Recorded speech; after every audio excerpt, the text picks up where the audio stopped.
Okay, आज हम discuss करने वाले हैं चंद्रमा के ऊपर।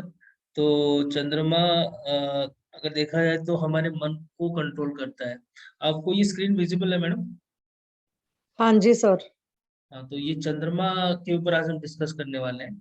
ठीक है, तो अगर आपको बीच में कोई डाउट हो तो आप पूछ सकते हो। ठीक है। ठीक है सर।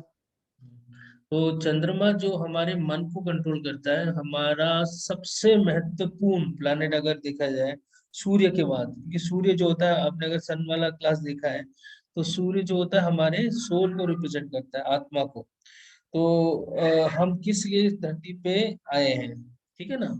तो वो सन रिप्रेजेंट करता है, सोल रिप्रेजेंटेटिव होता है सन। तो हमारा पर्पस क्या है लाइफ में, तो ये सूर्य डिटरमिन करता है, और हमें उस तरह का आत्मा मिलता है। तो हम उस सूर्य का आत्मा लेके प्रवेश करते हैं किसी के अंदर, किसी बॉडी के अंदर। ठीक है, बॉडी में एक माइंड होता है, ठीक है ना, माइंड, जो कि हम फिजिकल एक्सरे वगैरह से नहीं दिखाई देता, लेकिन माइंड हाँ और जी। इमोशंस, थॉट्स, ये ये गवर्न करता है चंद्रमा। सोल जो कि एक्सरे वगैरह में भी वो नहीं दिखाई देता, तो वो मेडिकल इक्विपमेंट्स के वो भी सूर्य रिप्रेजेंट करता है। माइंड, इमोशंस, थॉट्स ही सब कुछ होता है, क्योंकि हमारी लाइफ में कोई डिसीजन मेकिंग हो कि हमें कौन से कॉलेज में जाना है या फिर कौन सा करियर चूज करना है, बचपन से लेकर लास्ट तक कोई भी एक छोटा सा रॉन्ग डिसीजन ले लेते हैं, या फिर कोई अच्छा राइट डिसीजन ले लेते हैं, तो हम बहुत सक्सेसफुल हो जाते हैं या फिर अनसक्सेसफुल हो जाते हैं। तो इन सबको सक्सेस और अनसक्सेस चंद्रमा के चंद्रमा से आता है, क्योंकि हमारा थॉट, हमारे अंदर जो माइंड सेट है, वो उसी के चलते हम डिसीजन लेते हैं। वो गलत या सही होता है चंद्रमा के कुंडली में, कौन से हाउस में है, कौन से राशि में है, किस तरह की पोजीशन में है, वो डिपेंड करता है। तो चंद्रमा इसलिए बहुत महत्वपूर्ण है। यहाँ तक क्लियर है मैडम? हाँ जी सर। तो इसीलिए मैं अकॉर्डिंग टू मी कि सूर्य जो है वो, उसके बाद, सूर्य के बाद सबसे पावरफुल प्लैनेट चंद्रमा है। ठीक है ना, क्योंकि हमारे बेसिकली थॉट्स को रिप्रेजेंट करता है, जैसे हमारी सोच वैसे हम खुद। ठीक है, चंद्रमा मदर को रिप्रेजेंट करता है और मदर लैंड को रिप्रेजेंट करता है। एक सेकेंड। तो हमारे हम मदर से ही पैदा हुए हैं, तो मदर के साथ हमारा पहला अटैचमेंट होता है। और मदर लैंड यानी अपनी कंट्री को रिप्रेजेंट, हम कौन से देश में पैदा हुए हैं। तो फोर्थ हाउस कुंडली का मदर लैंड होता है, मदर है। तो चंद्रमा 4 नंबर, यानी उसको स्वग्रही माना गया है, आपको पता ही होगा। ठीक है, हाँ तो जी। अगर हम माइथोलॉजी स्टोरी में जाएं, ठीक है, तो चंद्रमा को हम देख सकते हैं, इस पिक्चर में आप देख सकते हो चंद्रमा जो है वो धीरे धीरे फुल मून की तरफ जा रहा है। पहले उसके अंदर कुछ भी हाँ एनर्जी जी। नहीं थी, वो आधा खत्म हो गया था, फिर खत्म होने के बाद थोड़ा सा दिखाई देता है। धीरे धीरे धीरे वो फुल मून हुआ है। तो उसके पीछे स्टोरी है कि चंद्रमा की जब शादी हुई थी, एक दक्ष करके राजा थे, ठीक है ना, तो उसके 27 लड़कियां थी, डॉटर्स। ठीक है ना, अभी 27 डॉटर्स में से चंद्रमा सबसे ज्यादा पसंद रोहिणी को करता था। तो ये 27 जो है वो नक्षत्र है, 27 नक्षत्र, ठीक है। और इनमें से एक नक्षत्र आपको पता ही होगा, रोहिणी नक्षत्र है। हेलो। हाँ जी। हाँ, हाँ तो जी। हाँ जी सर, सुन रही हूँ। हाँ, तो रोहिणी नक्षत्र को चंद्रमा हमेशा पसंद करता था। इन 27 मतलब चंद्रमा की जो वाइफ थी, इनमें से सबसे ज्यादा पसंद रोहिणी को करता था, तो उनके पास वो ज्यादा टाइम बिताते थे। तो बाकी सारे जो उनकी वाइफ थी वो कंप्लेन किए दक्ष को, और दक्ष जिससे बहुत नाराज हो गया, तो उन्होंने नाराजगी में फिर उनको श्राप दे दिया चंद्रमा को कि तुम खत्म हो जाओगे, तुम यानी दिखाई नहीं दोगे। अब चंद्रमा अगर दिखाई नहीं देता तो फिर पूरे यूनिवर्स में, हमारे हम्म। अर्थ में बहुत ज्यादा इम्पैक्ट पड़ा, ठीक है ना इसका। प्लांट्स, ट्रीज, इन सबको, समंदर, डायरेक्ट रिलेशन प्लांट, ट्रीज और समंदर का चंद्रमा के ऊपर होता है, पर चंद्रमा हाँ जी। डायरेक्टली इम्पैक्ट करता है। तो जिससे कि नेचुरल वेजिटेशन जो है ना, वो धीरे धीरे खत्म होने लगा। तो जिसने सारे देवी देवताएं उनके पास गए, दक्ष के पास, तो उन्होंने फिर अपना श्राप को मॉडिफाई किया कि भाई ऐसा है, तुम सारी जो 27 मेरी पुत्रियां हैं, जो तुम्हारी वाइफ है, अब उनके साथ तुम एक एक रात बिताओगे।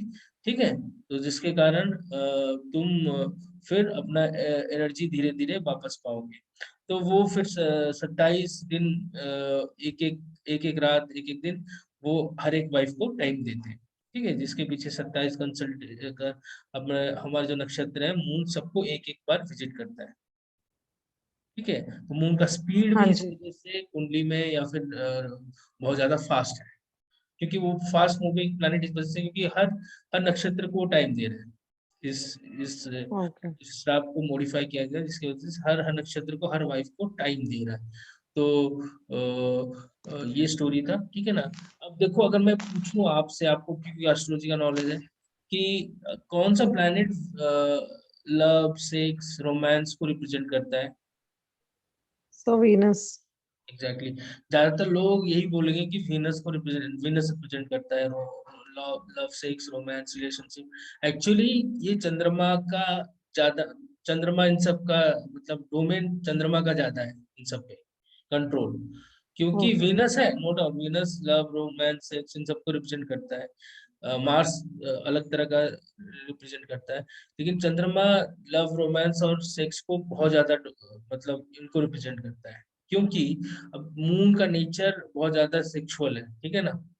क्योंकि इसी वजह से वो बहुत सारे मतलब अट्रैक्शन पावर बहुत ज्यादा है मून का दूसरों के प्रति, ठीक है ना। इसके चलते वो बहुत ज्यादा सेक्सुअल नेचर का है मून।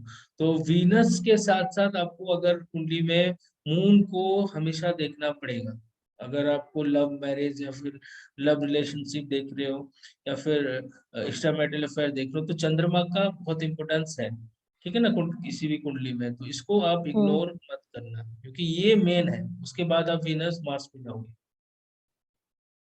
ठीक है। ये आपको एक मैंने ठीक ट्रिक, है सर। ज्यादातर लोग यही सोचते हैं कि वीनस या फिर मार्स इन सबको रिप्रेजेंट करता है, लेकिन असली में ये मून के साथ है।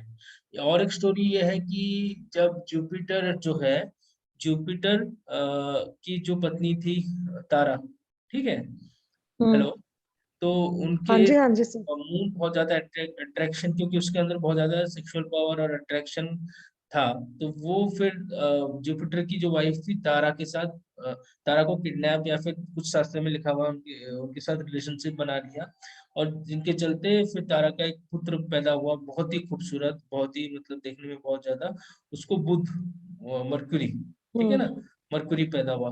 तो जुपिटर पूछा कि ये मतलब सब लोग पूछे किसका लड़का है, तो तारा ने कोई जवाब नहीं दिया। फिर कुछ स्टोरीज ये बताते हैं, फिर तारा को जब प्रेशर हुआ तो वो बताया कि ये चंद्रमा का है, बेटा है। बेटा है। तो मरकुरी भी लिंक है मून के साथ, ठीक है ना। तो मैंने हाँ यहाँ जी। पर लिखा है कि moon is directly proportional to Mars Venus Mercury और जुपिटर। इसका कारण ये है कि अगर आपकी कुंडली में चंद्रमा कमजोर है, तो आपके ये जो 4 प्लैनेट हैं ये भी कमजोर हो जाएंगे। ये ट्रिक आपको किसी ने नहीं बताया होगा, ये आप नोट कर सकते हो कि चंद्रमा अगर कमजोर है आपकी कुंडली में, तो आपका मंगल वीनस मरकुरी जुपिटर ये भी कमजोर हो जाएंगे। क्योंकि देखो हम्म। अब चंद्रमा कब कमजोर होता है, जब चंद्रमा के ऊपर सैटर्न, मार्स और सैटर्न केतु और राहु, सैटर्न राहु केतु का प्रभाव होता है, फ्रिक्शन होता है या फिर कंजंक्ट हो, तब चंद्रमा वीक हो जाता है। अब देखो चंद्रमा वीक होता है तो आपके अंदर डिप्रेशन सबसे पहले होता है, हाँ ठीक है ना। जी। और जब आपका मन खराब होगा, तो आपके अंदर देखो, आपका मन अगर अच्छा हो तो आपके अंदर बहुत ज्यादा एनर्जी होती है, और एनर्जी किससे देखते हैं हम, कौन से प्लेनेट मार्स से? से। मार्स से देखते हैं। और जब आप मन उदास है या फिर डिप्रेशन में है, आप सपोज अमावस्या में पैदा हुए हो या फिर आपका मार्स जो है वो सैटर्न से अफेक्टेड है, तो देखो कि आप ना हमेशा ज्यादा बहुत ज्यादा डिप्रेशन में आ जाते हो। जैसे ही पूर्णिमा हो या अमावस्या हो, आपको एक आपके अंदर एक डिप्रेशन आ जाता है बिना मतलब के। तब देखना आपके अंदर एनर्जी लेवल जो है ना, कोई काम करने की इच्छा नहीं होगी आपको, मतलब छोटी छोटी चीजें जो आप डेली रूटीन में कर लेते थे आराम से, वो करने की इच्छा नहीं होगी। अगर चंद्रमा कमजोर हो, जो डिप्रेशन में होते हैं ना, उनसे कोई भी काम नहीं होगा, उनसे तो बेड से भी उठा नहीं जाता, है कि नहीं। हाँ। हेलो, हाँ हेलो, जी, हाँ जी सर। कोई डाउट है? नहीं नहीं सर, आप बहुत अच्छा एक्सप्लेन कर रहे हो। हाँ, मैं ये और ये बता रहा हूँ। डायरेक्टली प्रोपोर्शनल वाला भी बहुत अच्छा है। हाँ जी सर, समझाइए। हाँ, मैं ये बोल रहा हूँ कि आप देखोगे कि अगर आपका मन कमजोर है या फिर आप बहुत ज्यादा डिप्रेशन में हो रहे हो, गोलियां ले रहे हो डॉक्टर से, साइकिक डॉक्टर से, तो आपको कोई काम करने का मन नहीं करेगा। आप बेड में ही बैठे रहोगे, ना ना स्कूल जाने का मन करेगा, ना कॉलेज जाने का, ना काम में आने का, ना छोटी छोटी काम करने का भी इच्छा नहीं करेगा, आप बेड में पड़े रहोगे। ठीक है ना, क्योंकि मार्स के साथ वो लिंक है, चंद्रमा। चंद्रमा अगर कमजोर है तो मार्स कमजोर हो जाएगा। अगर चंद्रमा कमजोर है तो वीनस के साथ भी लिंक है। अगर चंद्रमा कमजोर है तो आप में प्यार में बहुत ज्यादा धोखा मिलेगा। ठीक है ना, आपको, क्योंकि मैंने बोला लव रिलेशनशिप चंद्रमा से देखा जाता है और वीनस से भी देखा जाता है। तो प्यार में आप धोखा खाओगे, डिप्रेशन होके बेड में पड़े रहोगे, तो वीनस भी वहां अफेक्टेड होता है। ठीक है ना, तो हम्म। लिंक आ रहा है। और आपकी शादीशुदा लाइफ भी इम्पैक्टेड होती है अगर आप डिप्रेशन में होते हो, तो वीनस वाइफ और स्पाउस को रिप्रेजेंट करता है, तो वो भी नीचे चला जाता है। उसी तरह अगर आप डिप्रेशन में हो, यानी चंद्रमा कमजोर है, आपका बुद्धि, मरकुरी बुद्धि को रिप्रेजेंट करता है, तो आपको बुद्धि, आप अगर कोई काम कर रहे हो वो काम ठीक से नहीं कर पाओगे, आपकी बुद्धि शक्ति की कम हो जाता है। ठीक है ना, मरकुरी फिर कमजोर हो जाता है, आप ठीक से बोल नहीं पाते हो। डिप्रेशन में जो होता है, आपने देखा होगा कि वो ठीक से बोल भी नहीं पाता है। ठीक है ना, उससे कुछ पूछा जाएगा तो कोई और दुनिया में होता है, मरकुरी कमजोर हो जाता है उसका। ठीक है ना। हाँ जी। ठीक है। अब मून अगर कमजोर हो तो सबसे बेनिफिक प्लैनेट जुपिटर भी कमजोर हो जाता है। तो जुपिटर क्योंकि सबसे बेनिफिक है, क्योंकि वो वेल्थ को, नॉलेज को, सबको रिप्रेजेंट करता है और सबसे बेनिफिक प्लैनेट है। अगर मून कमजोर है तो आपको तो कोई काम करने का इच्छा नहीं है, तो आपका सारा भाग्य भी कमजोर हो जाता है। ठीक है ना, काल पुरुष की कुंडली में जुपिटर 9th हाउस का लॉर्ड है, भाग्य का लॉर्ड है, तो वो भाग्य भी कमजोर हो जाता है। तो मून का, इसलिए मैं बोल रहा हूँ कि सूर्य के बाद मून सबसे महत्वपूर्ण प्लैनेट है। मन ठीक है तो आपका सारा प्लैनेट्स, ये 1 2 3 4 प्लैनेट्स ठीक हो जाएंगे। तो ये एक मतलब ज्यादातर आपने ये सुना नहीं होगा, ज्यादातर लोग और कोई हाँ प्लैनेट्स जी। को ज्यादा डिस्कस करते हैं, लेकिन मून इसीलिए बहुत महत्वपूर्ण है, क्योंकि मन ठीक है तो हाँ बाकी जी। सारे अपने आप ठीक हो जाते हैं। तो एक ठीक हो रेमेडी है, जाएंगे। अगर आपको मतलब सारे प्लैनेट्स को अपने अच्छा बनाना है, तो आपको चंद्रमा को ठीक करना है।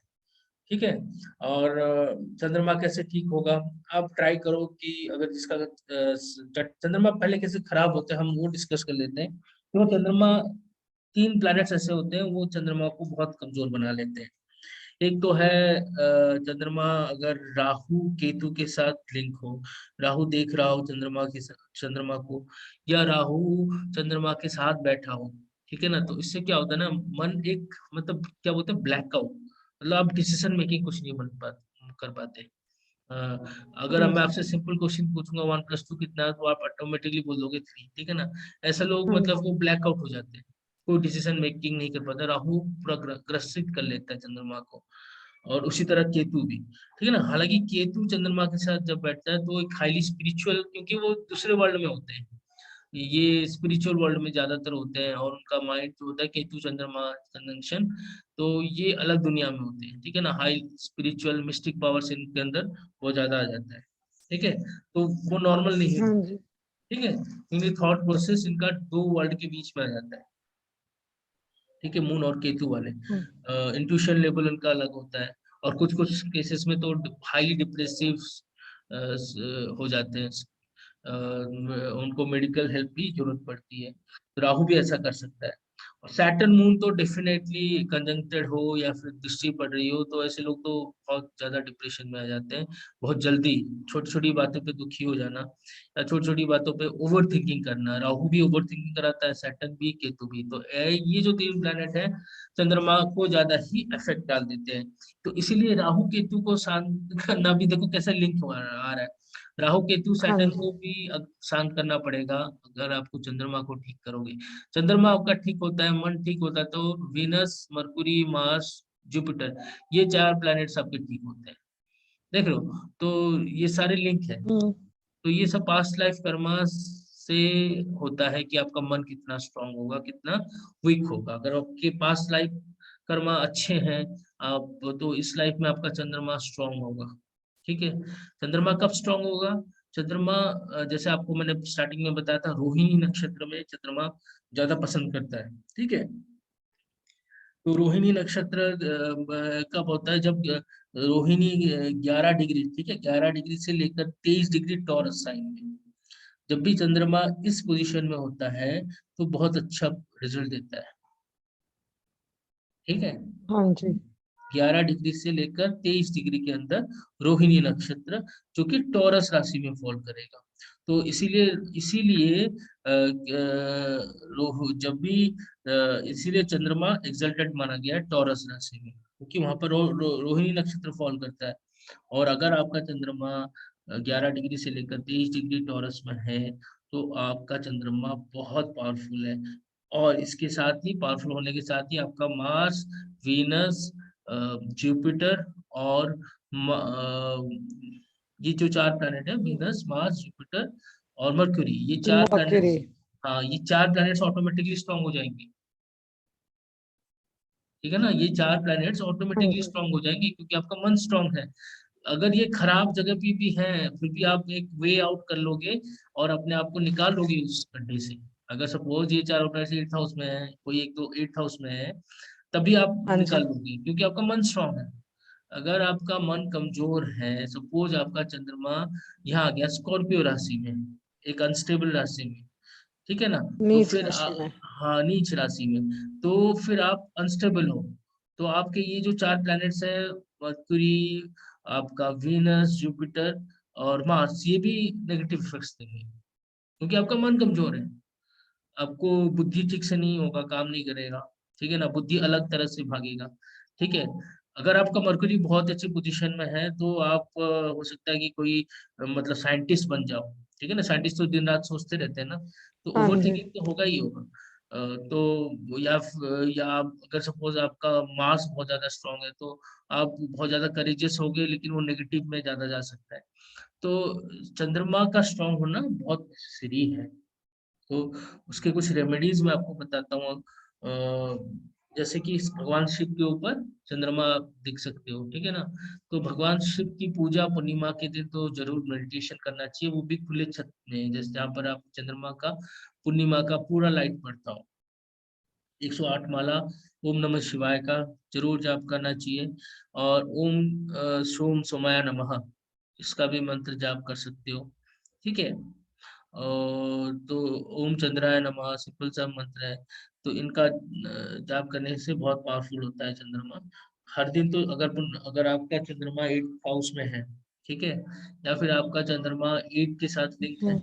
सैटर्न के साथ हम्म। लिंक है, या फिर स्कॉर्पियो राशि में है, तो आपको तो हमेशा ही मेडिटेशन करना चाहिए, और रात के वक्त खुले छत में, इसमें आपको चंद्रमा का किरण आपके अंदर जा सके। देखो, सूर्य का जो भी किरण होता है ना, वो मून के थ्रू रिफ्लेक्ट होता है। एक्चुअली सारे जो 4 प्लैनेट्स मैंने आपको बताया वो भी चंद्रमा के थ्रू ही रिफ्लेक्ट होंगे, हाँ तो जी। आपका वो 4 प्लैनेट्स भी स्ट्रांग होंगे। हाँ ठीक है, जी। तो इसीलिए सूर्य और चंद्र जो हमारे बॉडी चक्र में, आगे चक्र में, ये सूर्य और चंद्र भी होते हैं, तो वहीं पर आपको कंसंट्रेट करना है। तो हमारी कुंडली में सूर्य और चंद्र सबसे महत्वपूर्ण प्लैनेट है, एक सोल का, एक माइंड का। ठीक है, तो ये, हाँ जी। अगर आपको कुछ डाउट है तो आप पूछ सकते हो। नहीं सर, आपने बहुत अच्छा एक्सप्लेन करा है, और वो भी बड़ा अच्छा एक्सप्लेन करा है। Moon is directly proportional to Mars, Venus, Mercury and Jupiter. देखो, ये चीज आपको और कहीं नहीं मिलेगा, आप ये खुद आजमा के प्रैक्टिकली आप ये देख सकते हो। जिसका मून कमजोर है उसके ये 4 प्लैनेट कमजोर होंगे अपने आप, और जिसका मून स्ट्रांग है तो ये 4 प्लैनेट स्ट्रांग हो जाएंगे। तो ये 4 प्लैनेट को स्ट्रांग करने के लिए आप अपने मन को स्ट्रांग करो, हमेशा खुश रहो, मेडिटेशन करो। मेडिटेशन करने से स्कॉर्पियो का जो नेगेटिव एनर्जी है वो खत्म हो जाएगा। वो खत्म तो नहीं होगा लेकिन बहुत ज्यादा बैलेंस हो जाएगा, क्योंकि अगर आज्ञा चक्र में आप बार बार कंसंट्रेट करोगे तो आपके 2 प्लैनेट्स ठीक होते हैं, एक सूर्य और एक चंद्रमा। अब सूर्य स्ट्रांग होता है तो ओवरऑल लाइफ, हेल्थ और इम्यूनिटी स्ट्रांग होगी, और अगर चंद्रमा स्ट्रांग होता है तो ये 4 प्लैनेट स्ट्रांग हो जाएंगे। राहु ओके। केतु सैटर्न का प्रॉब्लम भी दूर होगा, इन्फ्लुएंस खराब होता है। कम हो जाएगा। अगर आप आज्ञा चक्र पे बार बार कंसंट्रेट करोगे तो मरकुरी पावरफुल हो जाएगा। मरकुरी पावरफुल हो जाता है तो आप जुपिटर भी अपने आप पावरफुल हो जाएगा, वेल्थ मिलने लगेगा आपको। वीनस फिर अगर आपके पास पैसे हो, नॉलेज हो, क्योंकि जुपिटर नॉलेज और पैसे दोनों का कारक है, तो आपके पास ये दोनों आ जाते हैं तो फिर आपके पास अच्छी वाइफ भी आ जाएगी, अच्छा स्पाउस भी आ जाएगा, गाड़ी आ जाएगी, अच्छी लाइफस्टाइल आ जाती है, और फिर हाँ जी, मंगल भी हो जाता है अपने आप। सही, हाँ बहुत सारी जी चीजें सर। सही हो जाती है, तो चंद्रमा को स्ट्रॉन्ग करना बहुत महत्वपूर्ण है, इसलिए मैंने चंद्रमा को बहुत इंपॉर्टेंस दिया हुआ है। मतलब कुंडली में मैं अकॉर्डिंग टू मी चंद्रमा सूर्य के बाद सबसे ज्यादा पावरफुल है। हम्म, ठीक है। तो ये था आज का टॉपिक। ठीक है, हम ठीक है सर। नेक्स्ट टॉपिक में मार्स के ऊपर डिस्कस करेंगे। ठीक है thank you so sir. Much. Thank you sir, thank you so much.